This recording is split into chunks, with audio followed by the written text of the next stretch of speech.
Hi, Mark Yarlott here for PNC2B Asset Management Committee. I'm glad you're joining us for another asset management interview, this time with Barry Buchanan. Barry has been instrumental in forming the Pacific Northwest Asset Management Users Group, or AMUG. Their focus is broader application of asset management principles to public works in general. Okay. That's an interesting question. Is the management philosophy really tied into asset management itself, or is it a standalone item that people should do anyway? Right. And the answer is yes to both parts of that question, in my opinion. In my opinion, good asset management comes from the top. It comes from a management philosophy and a skilled management philosophy based around quality, in my opinion. Right. And to a large degree, it's based around, from my experience anyway, based around standardization, utilizing ISO 9000, ISO 14000, etc., etc.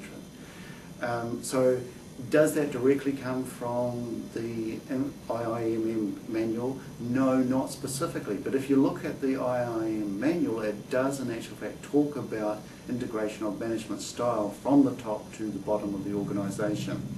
Right. The clear thing, or the thing that I've tried to study this, but in reality there is no right answer. There is no right organisational answer for the implementation. But I've also done a little bit of research in Australia and New Zealand, and there doesn't seem to be a set structure that works for implementing asset management. Right. It's a cultural change, and changing from a short-termism, in other words, having a short-term operation and maintenance goal to a long-term asset management goal. So you're changing your focus from saying, I have to do good operation and maintenance today, to I need to understand this asset from its conception to its disposal.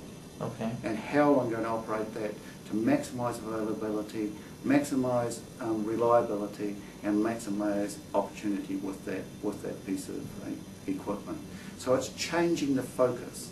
It's changing from, and dare I say it, a people focus in operation and maintenance to an asset focus that is a hard and fast structure that a lot of people are looking in at. Okay. So it comes back to that specifier, service provider type approach, where you do have a structure that you have specific people specifying what the asset is, how it's utilised, how it's operated, how it's maintained, and then you have the service providers doing what that specifier says. I think the number one thing for asset management is to have clear leadership, well-defined leadership, and to have a good, sound basis for performance measurement.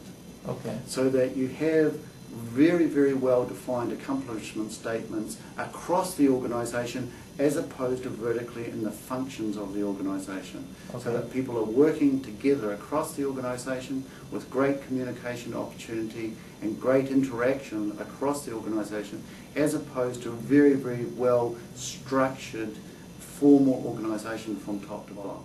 Okay. So it's an excellence organisation going across communication barriers, as opposed to having a management philosophy or a management structure that is hard and rigid and defined. And I think it comes back to great leadership as opposed to a great organisational structure. Absolutely. I agree with you 100%. The breaking down silos is part of the overall cross-communication exercise that I'm talking about. Taking away the walls, taking the walls or the obstructions, whatever you want to call them, between departments, between people, between parts of the organisation, or departments, or even sections in the organisation, is going to help the organisation totally. A personal view, and I'm not sure if I can substantiate what I'm going to say next at all, but I think you do have to have in place a formal functional organisational chart.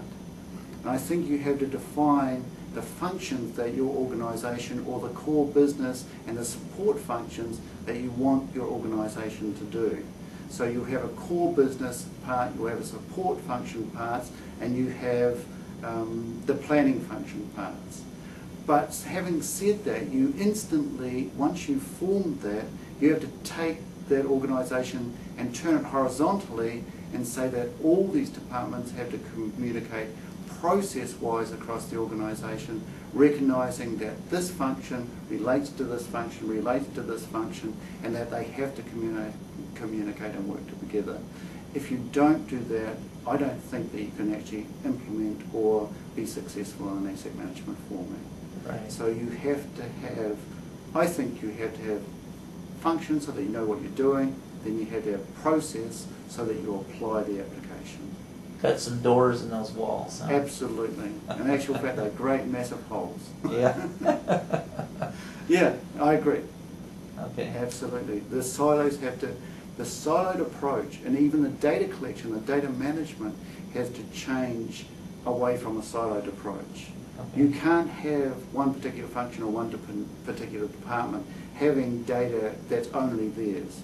It has to be usable by everybody. Right. The same data has to be repeatable, reliable, and accessible. And accessible is a key thing. Okay. That's part of your CMMS issue as well. I'm glad you asked the question about CMMS, because I personally, and I don't think anyone else that's really talking about asset management says that CMMS, EMES, IMAS, whichever acronym you want to use, is an actual fact asset management. It is exactly what you just called it. It is a tool to facilitate performance measurement. Good. And that's exactly what it is.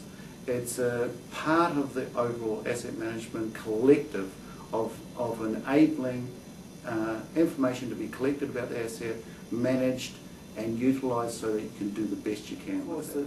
That is one of the great cultural changes that took place or takes place when you implement any data collection, data management or data evaluation process. Right.